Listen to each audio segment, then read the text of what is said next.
What's up, guys? So I just want to preface this video with saying that one of my YouTube subscribers chatted me and told me that, you know, she always is looking forward to watching my videos. She finds me super relatable, very like easy to like, I guess, and, you know, just entertaining. And she said she realized that, like, she feels like she actually knows me. And she went on to saying how she used to watch a bunch of other YouTubers, people who have a million more subscribers than me, but that they kind of fell into the whole, like, I don't know, the whole game of it, I guess, or the whole business aspect of it, which isn't bad because people do make their income from social media through YouTube and Instagram. I don't. I'm telling you right now, I make $0 off of this video. Zero. Regardless, you know, they kind of fell into that, and that she felt like she just couldn't relate to them anymore, that they were just, like, she feels as if she's just below them because that's just how they come across. And she said that she's never felt that with me. She's never felt that I am talking down on her because maybe I have a bigger following on you know, Instagram than maybe she has, or just in general. And it kind of, like, aside from it boggling my mind how people think that they are on some type of pedestal, I just want to let you guys know that I will never, ever be that way. Whether I become, like, freaking insta-famous in a night and wake up with, like, 2 million followers, I'm gonna be me, and I'm gonna be me through and through. I'm going to be real. You know, it's just me. There's really not much different between me and you. And I will always talk to you like how I talk in real life. I will always talk to you and give you my honest opinions. I will be 1,000,000% transparent all the time. And I'm sure those people are too, but I do understand what she's saying. Like, there kind of is a difference, I guess, and I don't know, I have nothing to lose. I'm not making any money from this. This is just for, like, me, for shits and gigs, because it's something I enjoy doing, and it doesn't matter to me if I have 1 subscriber, or 2,000 subscribers, or 1.5 million subscribers. Like, I'll just keep doing what I'm doing, and that's that, because no matter how many people are subscribed to me, at least one person, I will get lucky, and one person will at least watch this video, and hopefully, you know, they laugh, or they smile, or they can relate to me, or they learn something, and that's always my ultimate goal. Like, I'm just here to hang out. I'm just here to have a good time. That's it, you know? Just trying to send some good vibes your way. I always want to, like, inspire you. I want to motivate you to be your best. I want to, you know, show you what I'm doing so that maybe you can try something new, or, you know, just shed some knowledge, share some laughs, you know, all those good things. That's just gonna be me. And I don't know, I guess I just don't understand how, like, a certain number of people following you is going to change who you are. Like, I am me. Like, this is it. What you see is what you get. Sorry. And I'm probably not everyone's cup of tea. I'm never really that serious. I'm very, you know, I can be super sarcastic and, you know, all of that. I probably say things maybe I shouldn't say sometimes, and some people don't like that. Maybe they want me to be more serious, but that's just not me. And if you don't like me, then don't watch the videos or something, or unfollow me. I don't care, but I am just gonna be me. And the more people that follow me, the more motivated I am to just be me, so that y'all can have fun with me and like me for who I am. So, anyway, I don't know, that really touched me, and I felt really happy after she told me that, because that's always my goal, and I'm happy that it comes across. So, enjoy the video, and thanks for sticking around. Yeah. If I ever said I'm never scared, just know I mean it. Thank you, Core Hydration, for dropping me off flavored water and regular water cases. Nice. Gonna grab one of these right now. What's up, guys? So it's Tuesday, December 20th. It's like 9:30 in the morning. I just went to the UPS store to ship my Secret Santa YouTube gift and paid for the extra shipping so that it gets there on time, but they're like, oh, it's not guaranteed around the holidays, so, like, I don't know what the point of that is. I don't know, but regardless, I'm on my way to school. I have a final at 2 today, and I'm just gonna go to school early, get some studying done, I have legs later with my new programming that I started yesterday, which I'm super stoked about. Maybe I'll do a little, like, clip at the end of this video on how I come up with my own programming, like, you know, this time and in, like, times in the past and whatnot, and, like, what I look for and, like, what I look into, like, and why I add certain things and all that jazz. So maybe I'll do that later on in the video, but for now, I'm gonna get on my way to school. And I hope y'all have a good day. Thanks for watching this video, and I'll see you soon. Alright, peace out. Okay, so really quick, my coffee honestly just deserves like its own clip in this vlog because it's freaking fire. And I just used like 2 of the little like Keurig pods in the smallest coffee cup size.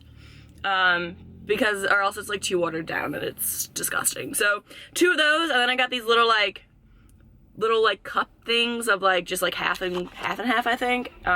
Literally the only macro was like a gram of fat, so not that bad. And then vanilla stevia, and today I use the vanilla cake protozyme, and I put in about like 1/3 of a scoop into my shaker bottle and shake that shit up, and it gets like kind of like frothy on the top, and it's just like super good, and it gets in a little bit of protein. I don't know if putting protein in coffee, like, I don't know, denatures the protein. Is that like bro science-y, or is that just real science? I don't know if that even occurs. But anyway, it's super good. Whatever, it doesn't matter. It's just super good, so do it. I like the vanilla cake, and I also like the chocolate cake. It's gonna taste kind of like mocha-ish and like hot chocolatey. Oh, it's freaking fire. Try it. What's up, guys? I totally went to Whole Foods after my last final today, like dreaming of the new pints of Hail Top, and they had them. So I got like cookie dough, cookies and cream, red velvet, caramel, black cherry, because why not, and s'mores. So I heard this one, the cookies and cream one, wasn't that good, so I figured to eat it first just to get it out of the way. And it's not that bad, but it's not like cookies and cream. It's like, I don't know. Whatever. I'm also team Hail Top, not Enlightened. I tried all the new Enlightened flavors too. I just like Hail Top better. Don't at me. Okay, so the topic, if you guys don't mind, I'm going to sit here and continue to eat this as I talk to you. I hope that's not rude. But I'll do my best to hold off. So, essentially the topic of this vlog right now, like I said I was going to do, was to kind of talk to you about like my new programming. I did come up with it myself, and kind of give you guys advice on how to come up with your own programming and, you know, training routine that will be able to fit your goal. So for a while I was running a push-pull leg split, and I liked it. I did enjoy it, but I kind of was just getting bored of it, and I kind of felt myself also plateauing in my strength, and I also wanted to, like, what I would do would be like, oh, today is my push day, so I would like go and I would bench and then just do like a bunch of like random freaking exercises kind of for like chest and triceps, some shoulder work, and like they were all just like different. It was kind of just like what I was feeling that day, which is fine to do, but honestly, consistency is like the major key in seeing progress anywhere, whether in terms of your diet, if you're tracking your macros or you're following a meal plan, and even in terms of training in the gym. You're going to see the most progress if you are just consistent with what you're doing day in and day out. And you know, I have clients that if they want training from me, I will come up with a training program for them based on their goals, and then, you know, after 2 weeks they're like, can I have another one? I'm like, I don't have a problem doing it, like, at all, but you're not going to see ample progress if you are just like constantly switching things up, doing different things, doing this and that. Like I said, consistency is key. This programming that I came up with is a bit more regimented, or a little more like stricter than my last one, which was like a push-pull legs. I just like looked at myself and determined what areas I wanted to continue to improve on, and continue to build mass on. Does that make sense? Mass on? Put mass on. Whatever. You get it. It is a 5-day training split, And the first day is a shoulder workout. It is primarily just shoulders and abs actually. I did implement abs into this programming because I like never train abs, and I probably haven't in honestly like almost a year, considering it's almost 2017 and I was in prep this time last year. So I figured, you know, if I put them in the programming, I'm going to do it. So I did. So first day is shoulders and abs. The following day is going to be a leg day, and I also saw myself, typically what I was doing was I would have two leg days a week, and one of them would be more like quads and some glutes, and then the other day would be like strictly like hamstrings and glutes.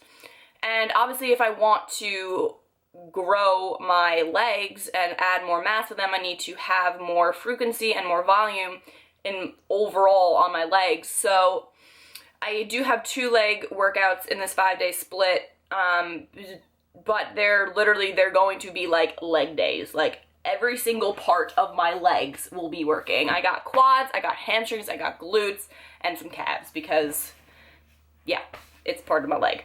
Today, I'm actually doing a back and bicep day. It is just a standard, regular back and bicep kind of workout for me. But at the end of the workout is going to be a bit more of shoulder accessory work, so I can get more frequency, more volume for my shoulders. So I'm going to be probably doing like 3 sets on the machine overhead press, and then 3 sets of either like cable lateral raises or like the machine lateral raise. I don't really know yet. We'll see what I do today, and then I'll just stick with it. But I feel in cables because I don't really like the machine lateral raise thing. I don't know. I feel like it doesn't really hit my not lateral raise. Yeah, that's what it's called. I was gonna say it doesn't really hit my lats, but that's not what I'm trying to hit anyway, so. And then the following day is gonna be chest and triceps. So I'll bench, I'll do incline dumbbells, I think, maybe incline bench. I haven't gotten there yet because that's tomorrow. So, but whatever I do, I'll just stick with it. And then tricep isolation movements and whatnot. And then the 5th day is going to be leg day number 2. And yeah, so that's pretty much it. I'll do my cardio when I have to do it. That is whatever, that's a given. So essentially my program is focusing on my delts and my legs because those are the areas I want to bring up. I did forget to mention that on that second leg day, I'm going to do probably like 3 sets of lat pull down. Again, me with the movement here. 3 sets of lat pull downs just to get some more back frequency and volume in my week. For example, on that first shoulder day, I have a workout and I'm going to be following that workout exactly for however long, 4 weeks, 5 weeks, 6 weeks, 10 million weeks, I don't know, until, you know, I feel and see adequate progress and strength and growth in my body. So sticking with those same exercises is going to allow me to be consistent and to see progress in those areas. And one way that I'm going to be able to track my progress is by, you know, let's say I do shoulders, and I'm doing 4 sets of dumbbell overhead pressing. I don't know why I feel like I have to do the movement, but that's what it is, essentially. So, okay, if I'm doing 4 sets of those, and let's say I have 40s, and the rep ranges are from 6 to 10, basically 8 reps is going to be like the minimum number that I want to hit, and if I get over that, then good. If I get under that, then I'm going to be sticking with that weight the following workout where I'm going to be doing the overhead pressing, because if I can't get the 40s for 4 sets of 8, then I'm not ready to move on to 45s. And once I do get 4 sets of 8, I will move on to the 45s. And that's basically that. If you're not increasing the weight, you're not progressing. So some tips or advice that you can use to make your own programming, because, you know, your goals are probably different than mine, you're a different person than me, and so on and so forth. So the first step, number 1, is probably the most important one, is to figure out what your goal is, and to actually have an obtainable goal, not just like a wish or desire.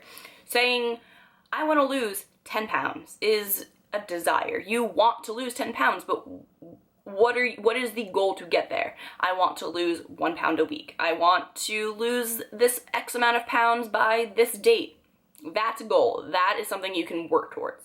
The second thing you have to look at is your training frequency, your intensity, and your volume. Frequency is going to be how many times a week you plan on training. The intensity is going to be determined by like the load that you have on the bar or how difficult or not a set is.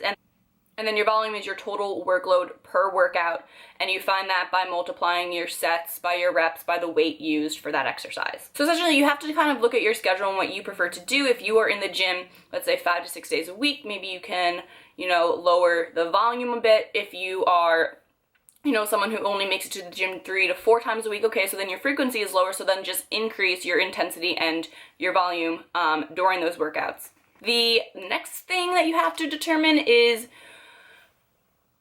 basically like what phase of, I don't know, fitness, bodybuilding are you in? This kind of goes along with like your goals. Are you in a cutting phase? Are you in a growing phase? Do you want to just get stronger? Do you want to add mass to yourself? You know, what are you working here with?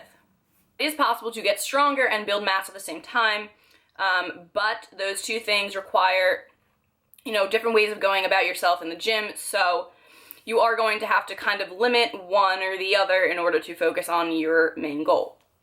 When you see people who are just solely working on getting stronger, like that's their only goal is to just get stronger, you will see, you know, people doing 1 to 3 sets of, you know, 3 to 5 reps max, like that's it. If you see someone who is more so going to be looking for building mass, or even in the cutting phase, you're going to be seeing people doing more I always struggle with this word. Hypertrophy. I always say hypertrophy. English. Courtney, English. Whether you are in a cutting phase or you're trying to add mass to yourself, you're going to be wanting to do more hypertrophy. That's essentially, you know, 3 to 5 sets of, you know, anywhere from like 10 to 15 reps, depending on the movement and, you know, the muscle groups that you're working. You're also going to want to have a reason why you're doing these exercises. So, you know, if you're trying to build mass, you're going to want to be isolating your muscles as best you can. So again, like if you are trying to add mass to yourself, doing 1 to 3 reps is not going to be beneficial to you, especially also in a cutting phase, because you're going to want to keep your heart rate up, you're going to want to be moving, you're going to want to be feeling those muscles working. I don't know why I pointed to my pecs / my boobs when I said that, but okay. With what I'm doing and how I'm tracking my progress and, you know, adapting to this new training program, if you're not seeing progress and you're not, you know, either seeing yourself get leaner, feeling yourself get stronger, you know, seeing yourself get bigger, you know, by adding mass to your physique, then you're going to want to, again, look at the variables and, you know, switch things around. You also want to, like, pick exercises that, 1, you enjoy, 2, you're, like, good at, and 3, that are going to be hitting your muscles in an isolated way. So, you know, if you don't like doing reverse pec deck like flies for your rear delts, then don't do it. Do face pulls, or do, you know, flies with like dumbbells on a bench or something. Do things you're good at, do things you can do, and do things you enjoy and that you can see yourself make progress on. If you're not seeing progress on something, switch it out. You know, if you start doing leg curls, if you're doing lying leg curls and you can't get past, you know, 60 pounds for 10 reps and you've been stuck there and you've plateaued, switch it up. Do some seated leg curls, do standing leg curls. Don't do the lying leg curls, switch it up. I remember, more so in the beginning-ish of this improvement season, I was seeing a bit of a stallment and a plateau on my squats, and it was super frustrating, very like unmotivating. And so I was like, you know what, I'm gonna stop squatting. Essentially, I just stopped. And I did not squat for probably about 2-3 weeks. I focused on other movements. I did leg pressing, I did lunges, I did leg extensions, I did isolation for my quads, but I did not squat. And then when I went back to squat, I added 10 pounds to my max or something like that. I don't remember what it was, but it was stronger. So I know this seems like a bunch of just like information just thrown at you, and you're probably like, what? But honestly, it's simple. Figure out what your goal is, figure out what you like to do, you know, in terms of exercising, figure out how many days you can commit to the gym and how much time you can spend in the gym in order to determine your frequency and your intensity and your volume that you're going to be doing. Just keep it simple. You don't have to be running around from machine to machine doing supersets, drop sets, pyramids, freaking, I don't even know what else. And just stick to the main basic movements. You know, your 3 to 4 sets, your 10 to 12 reps. Do it. Like, just sit there, move the weights, and you're done. You know,